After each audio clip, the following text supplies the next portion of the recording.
¿Cómo les va? Buenas noches. 21:30 exactamente en la República Argentina. Hasta la hora 23 hacemos una nueva edición de Cuestión de Fondo para todo Entre Ríos, buena parte de Santa Fe, en vivo por el canal, a través de las señales de cables de los respectivos lugares al que llegamos, a través de la página web del canal, Canal 9, y ahora.com.ar, como así también análisis.com.ar. ¿Cómo andan los chicos? Buenas noches. Hola, Bueno, ¿qué tal? venimos de una jornada movidita, ¿no? Con mucha información. Por un lado, el reclamo social que se ha instalado en Buenos Aires, que es un problema para el gobierno, pero también es un problema para la oposición hoy por hoy. La pregunta es, ¿hay que declarar la emergencia alimentaria? Y si hay que declararla, hay que declararla. Hay mucha gente que está con mucha necesidad en este país. Podrían empezar haciendo algunos recortes, digamos, ¿no? El de dinero que va a la política, o no otorgarle el aumento que viene reclamando, parece de modo extorsivo, la Corte Suprema de Justicia, queriendo llevar los sueldos a más del 60%. Acá en Entre Ríos están esperando ansiosos, están todos rezando, están de rodillas en los despachos, porque es automáticamente el aumento para también los integrantes de la justicia de la provincia de Entre Ríos y el Tribunal de Cuentas, digamos, ¿no? O sea, si a la Corte Suprema le pasan a pagarle 340, 350 mil pesos por mes, lo mismo pasan a cobrar los integrantes de el Superior Tribunal de Justicia, ¿no? Bueno, Connie, ¿qué pasó en Santa Fe con ¿Qué se sabe del detrás de escena de este atentado contra el jefe de la Policía Federal, Delegación Santa Fe? Tema que vas a desarrollar, sí, obviamente. Lo desarrollamos. De todas maneras, lo que se sabe es que se trató básicamente de un ajuste de cuentas. Las hipótesis van en ese sentido y tiene que ver con lo ocurrido hace 3 meses en Santa Fe, que fue la intervención de la principal oficina de la Policía Federal en Santa Fe, donde se encontró, estamos hablando de mayo, se encontró droga para la venta. Eso ocasionó la intervención de la Policía Federal de Santa Fe por parte de las fuerzas nacionales, y todo parece indicar que derivó en este ajuste que tuvo como blanco a Mariano Valdés, el nuevo jefe de la policía, el que vino a suplantar al comisario entonces intervenido, en un escenario bastante complejo y muy obvio, del que me quiero referir en un rato, respecto al narcotráfico, a los modos de combatir y a la dificultad que implica que absolutamente en todas las causas por narcotráfico haya policías involucrados. No hay ninguna causa por narcotráfico donde no haya una pata policial que facilita y que permite el funcionamiento de las bandas. Y me parece que está bueno reflexionar sobre esto, porque a mí me da la impresión de que estamos en una lucha desigual y que lo que vamos a contar hoy es el relato superficial de un asunto que es mucho más profundo. Y yo me preguntaba, ¿qué le pasa a la gente cuando escucha estas historias? Y la pregunta es, ¿cómo se resuelve una historia como esta? Bueno, hoy afortunadamente tenemos a una persona muy importante que a lo mejor nos ayuda a pensar un poco el tema, ¿no? Así es. Luciano Garro denunció la semana pasada cómo ingresan de modo ilegal ciudadanos chinos a través de Uruguay a Entre Ríos. Realmente a mí me sorprendió mucho que en Entre Ríos, digamos, la mayoría de los medios, por no decir el 86%,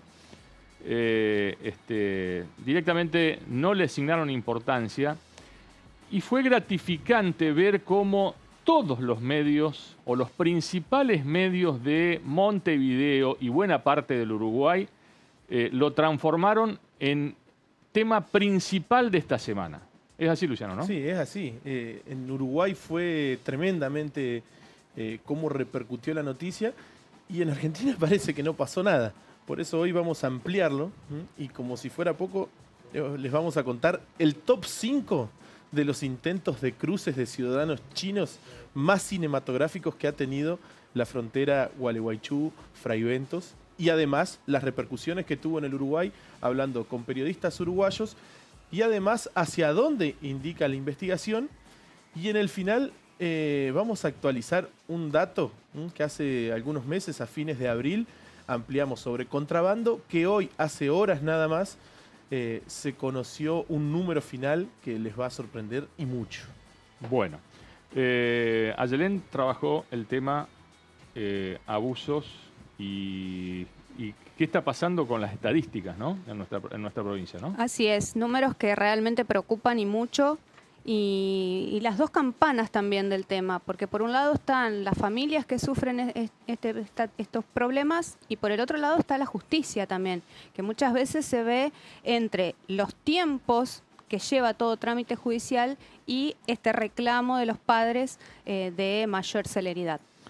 Bueno, el viernes sigue el ciclo de charlas organizado por Análisis, Canal 9 y el Howard Johnson Mayorazgo. El invitado de esa jornada va a ser el reconocido periodista y escritor Miguel Bonazo, que ya está aquí con nosotros a modo exclusivo. Nos va a acompañar en instantes nomás. Así que paciencia porque vamos a tener un diálogo a fondo con Miguel. Nos metemos en los títulos. Antonella, buenas noches. Buenas noches, Daniel. Esta noche en Cuestión de Fondo. Abuso sexual infantil en Entre Ríos. La justicia recibe entre 7 y 9 denuncias por semana. En instantes, la cantidad de acusaciones en el departamento Paraná durante 2019. Además, cómo es la actuación y el protocolo. Ataque mafioso al jefe de la Federal. Investigan el ataque contra Mariano Valdés a la vera de la autopista Rosario-Buenos Aires. El titular de la Policía Federal de Santa Fe, baleado cuando viajaba hacia la capital provincial. Sospechas de bandas narcos en el intento de homicidio contra la autoridad de la fuerza.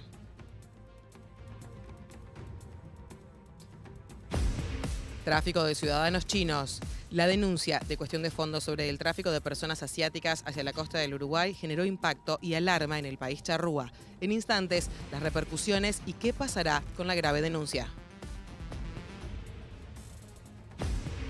Justicia y corrupción. El abogado penalista Rubén Pagliotto analiza la actuación, investigación y avances de la justicia entrerriana en los hechos de corrupción. Además, las expectativas de cómo será el curso de las causas en lo que queda del año y luego de las elecciones. Bueno, habíamos anticipado, Miguel. ¿Cómo estás? Buenas noches. Daniel, Un gusto tenerte. lo mismo digo, un gusto estar aquí. Bueno. ¿Cómo estás viendo lo que está pasando, digamos, lo que sucedió después de las elecciones PASO? ¿Cómo cambió el país, digamos? Y estamos a menos de 50 días de las elecciones, ¿no? Bueno, yo creo que desgraciadamente vamos a llegar a un proceso eleccionario en el cual va a ser muy, muy difícil plantearse una solución de fondo de los problemas estructurales que el país tiene. Si vamos a llegar con una serie de desembolsos a corto plazo de una deuda gigantesca, la más alta incluyendo la de la dictadura, la de Carlos Saúl Menem, la de todo el proceso democrático en general. Y bueno, yo no sé, el próximo gobierno, tenga el color que tenga, cómo va a resolver, digamos, las exigencias del Fondo Monetario Internacional, en contraste con esto que se está planteando ahora, que efectivamente es que hay hambre en un país que puede producir alimentos para 400 millones de personas, es decir, para 10 veces su población. Son problemas fundamentales, y yo creo que todavía los argentinos seguimos discutiendo en torno a personas, si Alberto, si Mauricio, es decir, sin ver lo estructural. Hay además una crisis generalizada de sistema, yo diría, y de época. El informe de la ONU es estremecedor, es decir, en el 2050 podría haber un colapso generalizado ambiental de características aterradoras. No quiero hacer apocalipsis acá, pero estamos cerca de un colapso ambiental muy serio. Los mares están invadidos de plástico, los peces están invadidos de plástico y de plomo, y nosotros estamos invadidos de agroquímicos. Es decir, y esto tiene una importancia mucho más grande de la que se le da en los medios, digamos, porque yo creo que a su vez también hay una crisis que tiene que ver con la información, una crisis que nos compete, que nos atañe. No puntualmente creo a nosotros dos, que en general nos hemos atrevido, sobre todo vos, que es un audaz total, a decir las verdades que conocemos, ¿no? Y que investigamos. Pero hay una crisis, yo creo, de grandes medios en la Argentina importante. Es decir, hay un ocultamiento de los problemas centrales y un foco colocado en lo anecdótico, en lo trivial, muy grande, o en lo terrorífico, morboso, macabro, etcétera. Lo que sucedió en las PASO, Miguel, a tu entender, ¿va a suceder en las generales y se va a profundizar en función de Alberto? Creo que es altamente probable, sí. Creo que es altamente probable que Alberto gane con una diferencia importante. Y ahí hay una cosa que es cierta y que es inevitable decir. Acá han caído 20.000 pequeñas y medianas empresas en un país que se caracterizaba precisamente por tener a las pymes como un factor de empleo, ¿no es cierto?, de otorgamiento de empleo muy grande. Y han caído, entre otras cosas, porque ha habido personajes como Aranguren, ¿no es cierto?, que han aplicado de manera salvaje y brutal el aumento de tarifas, dejando a muchísima gente colgada de la brocha, literalmente.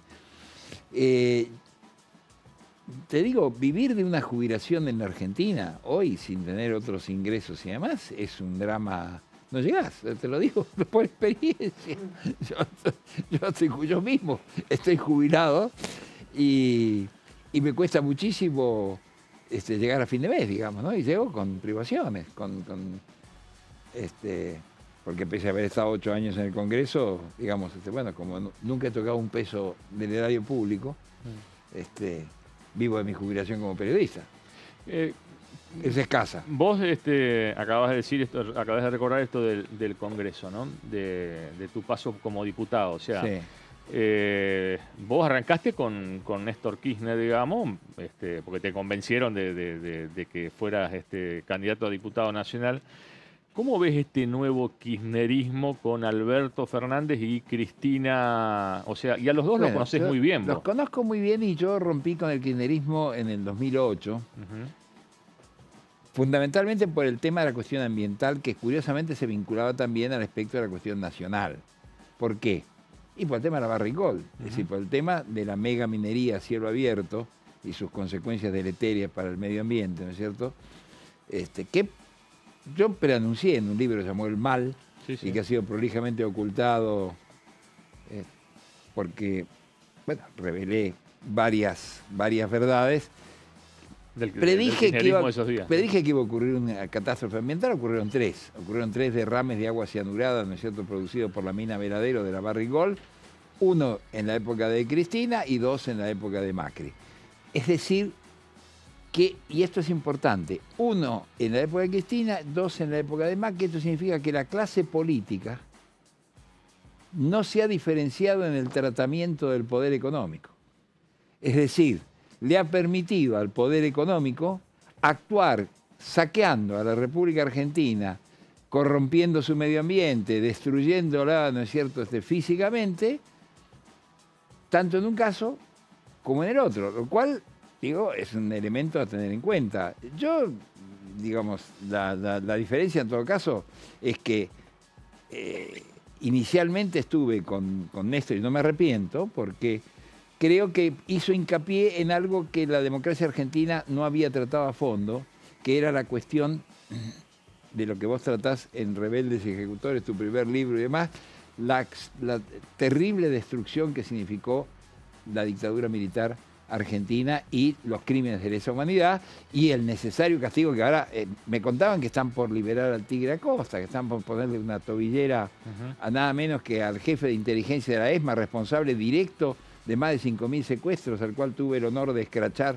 en Pinamar personalmente, como recordarás, el episodio bastante pintoresco, pero que... Es decir, entonces, digo, en aquel momento eso lo vi bien que bajara los cuadros y todo. Ahora, el tema, y también, digamos que efectivamente hubiera algunos subsidios y más, pero lo que no veo y me parece importante definir, es qué programa va a llevar Alberto a la presidencia.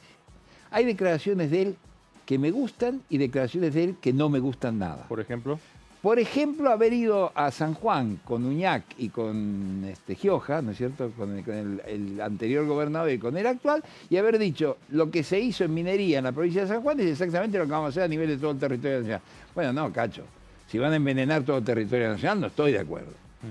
Ahora, en cambio, me parece muy bien que fuera a saludarlo a Lula, ¿no es cierto?, en Brasil, que le respondiera a este gigantesco animal fascista terrorífico del presidente brasileño Jair Bolsonaro. Todo ese tipo de cosas me parecen correctas. En eso ha procedido bien, ha dicho algunas cosas sensatas. Creo que es un hombre muy astuto y muy inteligente. No sé en qué medida va a gobernar él, en qué medida va a gobernar Cristina. Eso. ¿Cómo va a ser esa dialéctica? ¿Cómo va a ser esa dialéctica? Vos que lo conocés muy bien a los dos. Y yo creo que va a ser difícil. Realmente lo que sí hay que reconocer es que Cristina tenía una enorme habilidad al colocarse en el segundo plano por primera vez en su vida y cederle el foco... El protagonismo. El protagonismo a Alberto. Por lo menos el protagonismo visible como presidente de la República. ¿Hasta qué punto después eso va a ser así o no? Y es difícil decirlo. Yo creo que... Y no sé también cómo va a jugar los distintos factores internos. Ya vemos que hay conflictos entre el que podría ser ya un ala izquierda, ¿no es cierto?, del kirchnerismo, frente a sectores... Alberto, ¿cuál es el verdadero Alberto? ¿El moderado, el progresista, el que estuvo como asistente de cátedra del Bebe Rigui, o el que estuvo en un momento determinado como candidato en una de las listas de Cavallo, de Domingo Felipe Cavallo? Estas son las preguntas que yo me hago. Desde luego que a mí, yo tengo una crítica generalizada y creo que en eso coincidimos, por lo menos coincidimos en nuestras trayectorias periodísticas respectivas, a la clase política argentina, y por un hecho fundamental que no es menor, que es el tema de la corrupción. Es decir, vos has sido sos un perpetuo denunciante, ¿no es cierto?, sin haber medido la coloratura política. Es decir, le pegaste ecuménicamente a los distintos gobernadores, ¿no?, sin importar su coloratura política. Entonces, y yo es lo mismo, digamos. ¿Por qué? Y bueno, porque efectivamente, cuando uno llega al Estado, cuando yo he estado 8 años como presidente de la Comisión de Recursos Naturales y Conservación del Ambiente Humano de la Cámara de Diputados. Y en el Estado, ¿qué es lo que ocurre, Daniel? No hay fondos para todo. Entonces, tocar los fondos del Estado es una cosa gravísima, que mucha gente en este país no le da ninguna importancia. Dice, bueno, no, está bien, afanan, pero ahí nos arreglamos. Roban pero hacen. Roban pero hacen, digamos, ese esquema. No, pará, no se puede robar. Claro.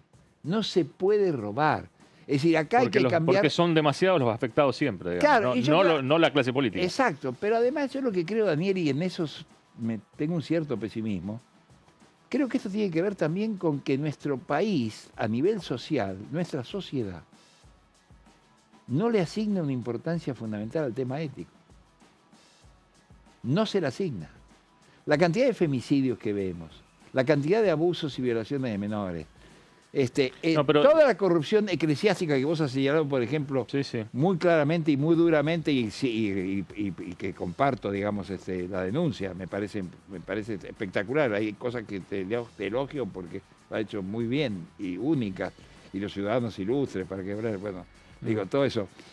Todo esto, esta historia escondida que yo te intenté contar en Lo que no dije en Recuerdo de la Muerte, y me valió un juicio de Rafael Bielsa, ¿no es cierto?, que tengo ahí, que perdí en primera instancia, que espero ganar en apelación, y que en la Cámara, y que espero ganar en la Corte Suprema, y si no iré a la CIDH a pelear por esto. Porque no puede ser que el poder, he visto las amenazas brutales que te lanza Uribarri en contra tuyo, o sea... No puede ser que los poderosos supriman el periodismo de investigación en la Argentina, y yo creo que el periodismo de investigación en la Argentina está seriamente dañado. Y que hay un peligro, porque ¿qué ocurre? Que también la justicia está dañada, y la justicia está corrompida en muchos planos, en muchos sectores importantes de la justicia están profundamente corrompidos.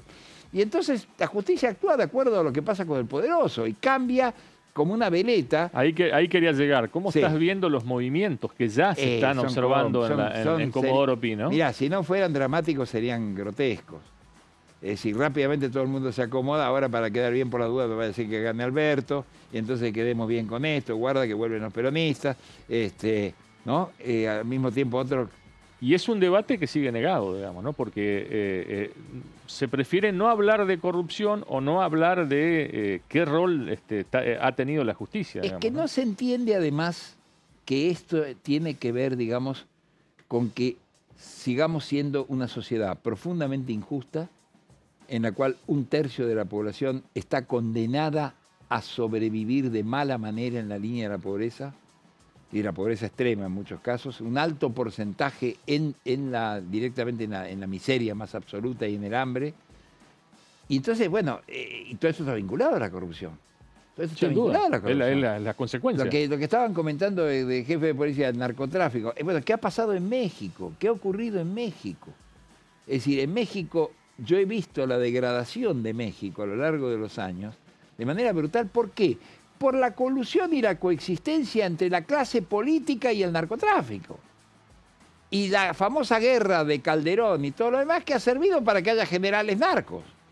Que es lo que Macri quiere hacer acá, quiere que haya algún general narco. Está tratando, digamos, que intervengan las Fuerzas Armadas para controlar el narcotráfico. Pronto vamos a tener un general narco, no hay ningún problema. Y algún almirante narco, ¿por qué no? Si los hemos tenido genocidas, ¿por qué no los vamos a tener narcos? Los podemos tener de todos los colores que queramos. Bueno, pues sin embargo, es una de las banderas del macrismo de cuánto No, ha avanzado claro. contra el narcotráfico, digamos, ¿no? Sí, no, bueno, pero es una bandera nefasta y muy peligrosa, harto peligrosa. Si miramos la sociedad, la realidad de México, con 40.000 desaparecidos, en principio 10.000 más que nosotros con la dictadura, con más de 100.000 muertos, atribuidos en muchos casos a los carteles o a la guerra entre carteles, y que yo, pero también a la colusión con las policías.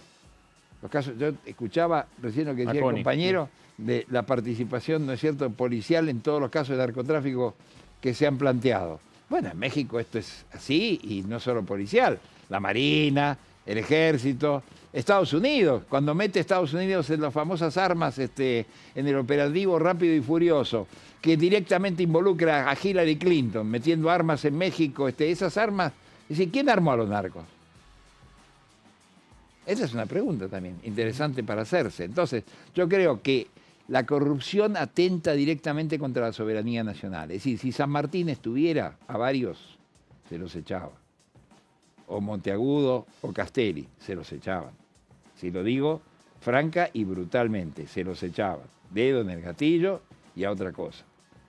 Claro, por eso también fue asesinado Monteagudo, a su vez, recordemos, digamos, en Lima. Miguel, bueno, vas a estar el viernes en la charla en el mayorazgo. Vas a también hablar de tu nuevo libro, o sea, vas a tener oportunidad para hablar de muchas cosas, digamos, ¿no? Este va a causar algún lío también. ¿Sí? Igual, bueno, acá está el regalo de Daniel. Sí, Daniel, claro, por supuesto. Entre otras cosas, voy a contar nuestra asociación ilícita. Recién se lo he contado a los compañeros. Nosotros tenemos una asociación ilícita que ya ha cumplido 22 años. Bueno. Si no me equivoco. Sí, desde el 97. Sí, sí. Por ahí estamos. Desde esa época estamos juntos. ¿Qué dije yo? ¿Quién es este loco? Yo este loco lo tengo que conocer. O sea... yo dije, no me haga poner colorado, Miguel, a este chiflado yo lo tengo que conocer. No me haga poner colorado. No, le voy a decir una brevísima aclaración que es importante. Tanto cuando estuve en el exilio en México como durante toda mi carrera en Argentina, yo tuve una vinculación profunda con algunos periodistas muy valientes del interior. Cuando yo me refiero a que en México, ¿cuántos periodistas, ¿no es cierto?, los periodistas están amenazados por una guillotina continua. Sí, hay asesinatos todas las semanas. Pero la mayoría son del interior. Sí. La mayoría son del interior. No van y asesinan a Elena Poniatowska, por cierto, no es que estoy proponiendo que el narco mate a mi querida amiga Elena. Pero no a un gran cartel, una gran figura, ¿no es cierto?, de la capital, del Distrito Federal. No lo asesinan, pero sí es peligrosísimo hacer periodismo en Chihuahua, en Sinaloa, en Tamaulipas. Muy peligroso, más peligroso que estar en Siria, diría yo. Bueno, acá también, y yo quiero rendirle homenaje realmente a lo que vos has hecho con análisis y con tus libros a lo largo de muchos años, y lo digo sinceramente, lo digo de verdad con absoluta franqueza, porque es mucho más duro lo que vos has tenido que afrontar acá, que salís a la calle y te encontrás con los protagonistas de tu libro, ¿no es cierto?, en el café de la esquina, que lo que yo hago en Buenos Aires. Bien, gracias, Miguel. Gracias y nos vemos y invitamos obviamente a la gente a que te acompañe el viernes, favor, tal como ha por favor, acompañado. como diría el otro, no me dejes, Bernardo. No me dejes solo, que no la voy a defraudar. Gracias, Miguel. Nos metemos en la primera parte de un reportaje que le hicimos al doctor Rubén Pagliotto. Hablamos sobre las causas de corrupción de Entre Ríos. Primera parte. Uno ve que si uno se pone a comparar, digamos, con otras provincias de nuestro país, hay que reconocer que en Entre Ríos hay cerca de 50 causas, o entre 45 y 50 causas por delitos de corrupción. Hay que reconocer que en Entre Ríos hay cerca de 50 causas, o entre 45 y 50 causas por delitos de corrupción generadas en los últimos tiempos, donde hubo condenas, hay elevaciones a juicio de causas. Hay causas que quizás no avanzan con la celeridad que debería, por allí mucho en función de la chicana de los abogados defensores, que usted conoce, digamos, sabe que digamos, hay todo un trabajo, digamos, de inteligencia para que esto se trabe. Hay algunas otras causas que no avanzaron por la falta de las pericias técnicas o presupuestarias, digamos, cuando uno dice, ¿por qué tiene que pasar esto? ¿No? O sea, ¿por qué esta estructura no tiene más contadores, digamos, ¿no? Para avanzar con más celeridad? ¿Y cómo observa usted este escenario para lo que viene, digamos, o sea, para lo que resta del año y lo que sería el año próximo?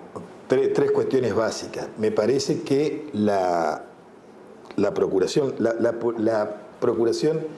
esta es una opinión muy personal, puedo equivocarme, no tiene una política ni una estrategia, una política criminal clara respecto a los delitos de corrupción. Por ejemplo, hoy la verdad que me produjo escozor y estupor ver, por ejemplo, que a Bala se lo prácticamente exime de responsabilidad penal, se manda al archivo la causa porque aquella utilización que hizo para ir a un certamen de fútbol, digamos, esgrimiendo cuestiones laborales que parecen que no existieron, y con viáticos de la provincia, la nafta la pagó el Estado, la amortización, el desgaste del auto, de las cubiertas, del motor en ese viaje en un auto del Estado.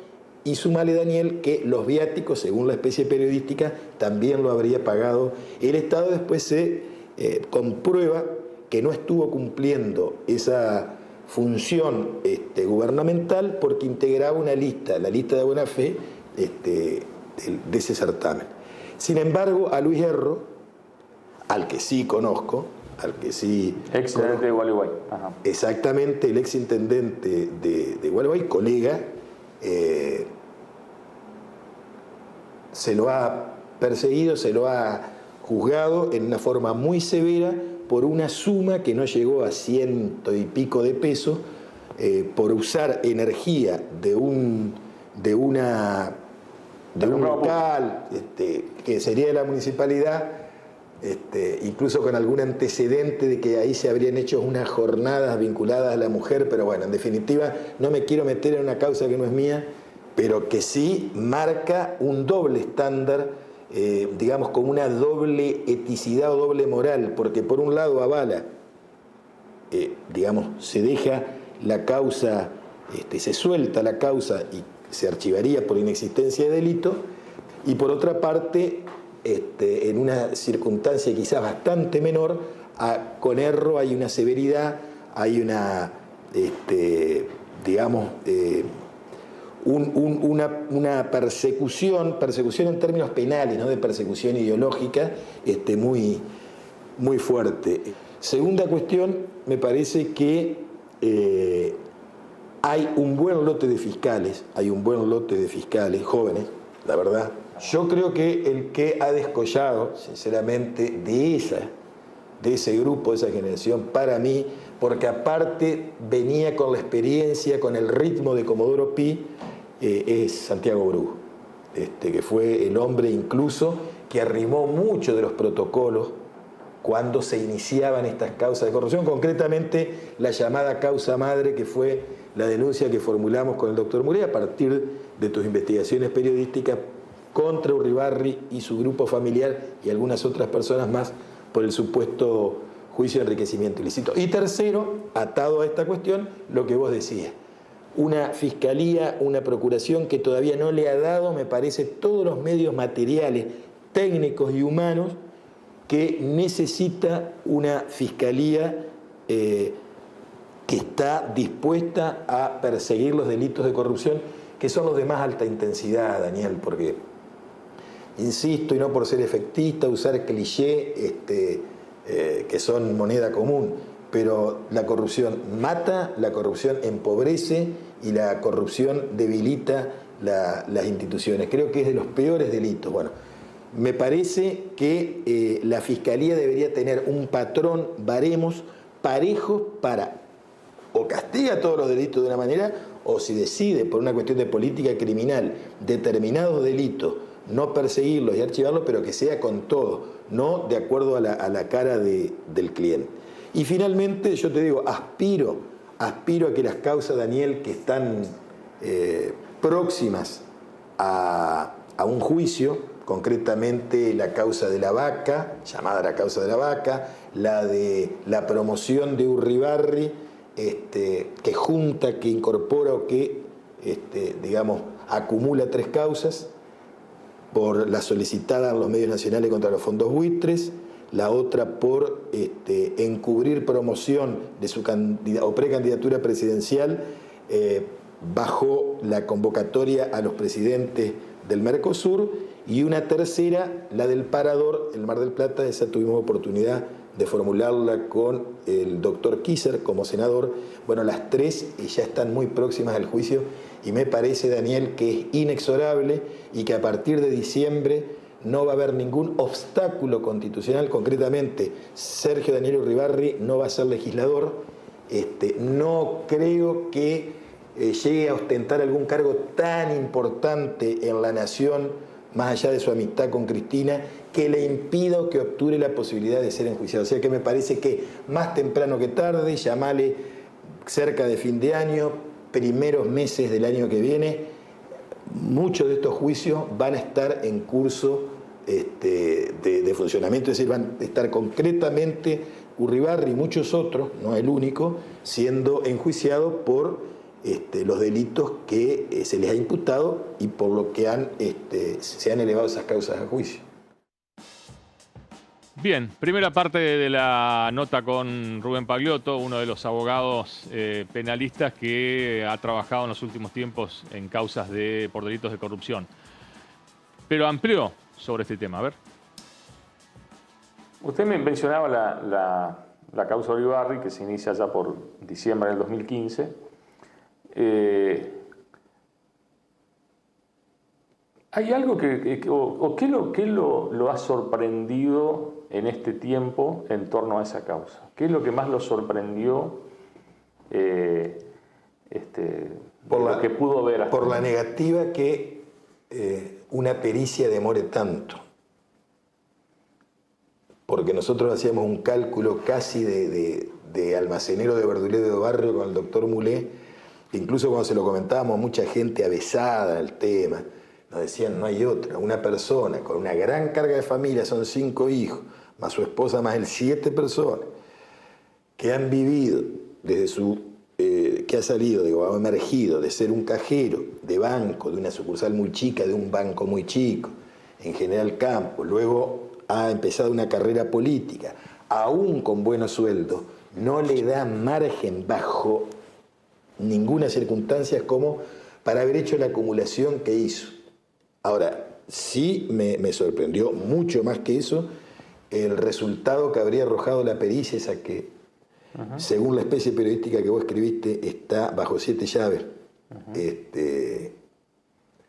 que se habrían manejado en negro 11 millones de dólares. 400.000 dólares. Bueno, estamos hablando de cerca al tipo de cambio hoy, más cerca de 700 millones de pesos que de 600 millones de pesos. Ya serían 660 el tipo de cambio de hoy, los otros 400, bueno, nos estamos acercando a los 700 millones de pesos. Que es solamente lo que le administraba el paraguayo Cardona. Cardona Herrero. Denuncia, insisto, que sobre tu trabajo la llamamos como de complemento con Mulet. Yo lo hablé con algunos fiscales en su momento, cuando eran otros los que llevaban esa causa, y me manifestaron a mí, a Mulet, que venía muy bien como complemento.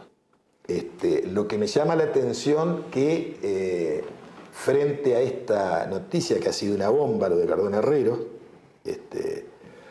que Gustavo Bordet, insisto, por el que tengo respeto y siempre lo digo, que si es la mitad de su padre no puede no ser buena persona, no haya tomado una medida drástica, aunque se trate del ministro de Economía, porque no es la primera de Balay, no es la primera de Balay. Entonces, yo en su momento, Daniel, la verdad que recojo todo tu trabajo de investigación, tiramos otras líneas, bueno, y lo usamos como complemento, pero me parece que lo que nosotros creímos complemento terminó siendo una pieza más importante que lo que habías vos, incluso en tus investigaciones, detectado como enriquecimiento, y que dio lugar a la primera denuncia, porque eran 3 sociedades anónimas,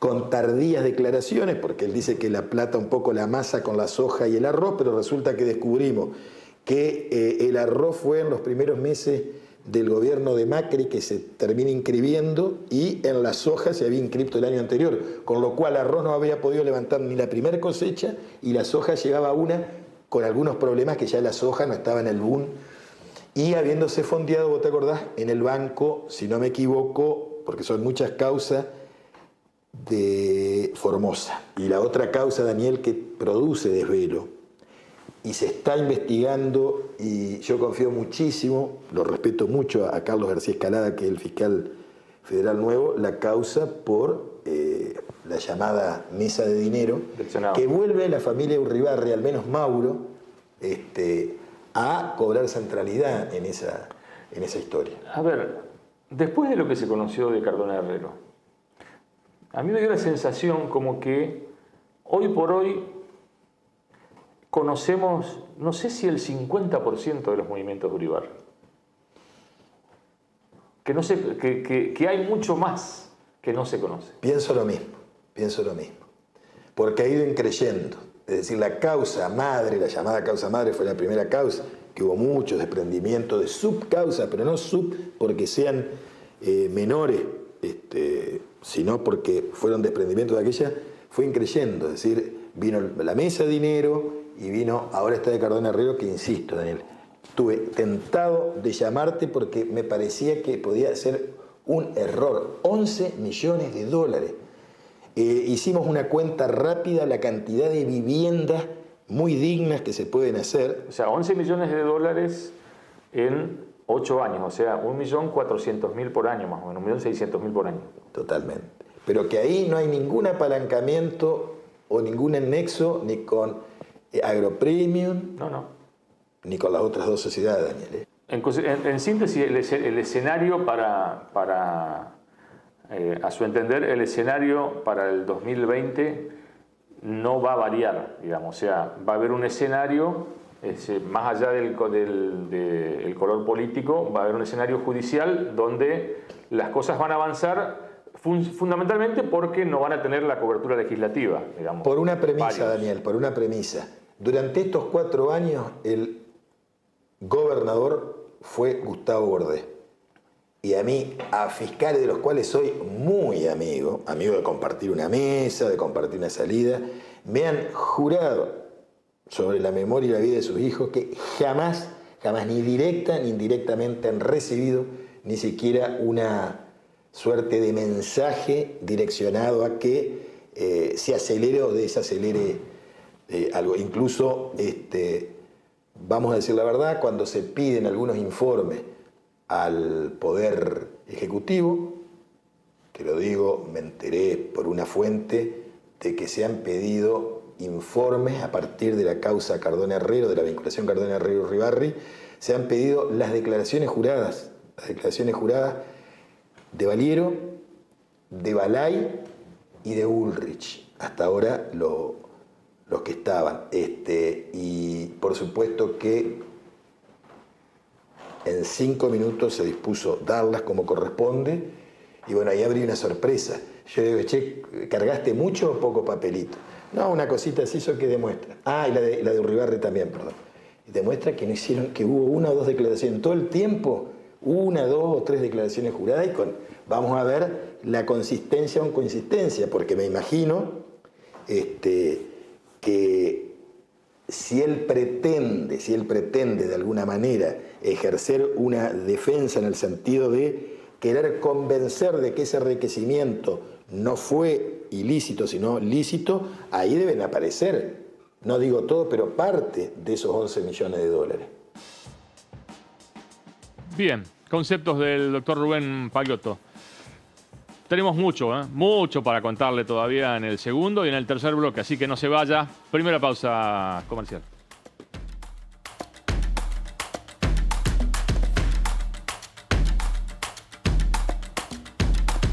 El Nido. El nuevo libro de Daniel Ernst. Poder, justicia y corrupción en Entre Ríos en los últimos años. El Nido. En librerías y kioscos de Entre Ríos y Santa Fe.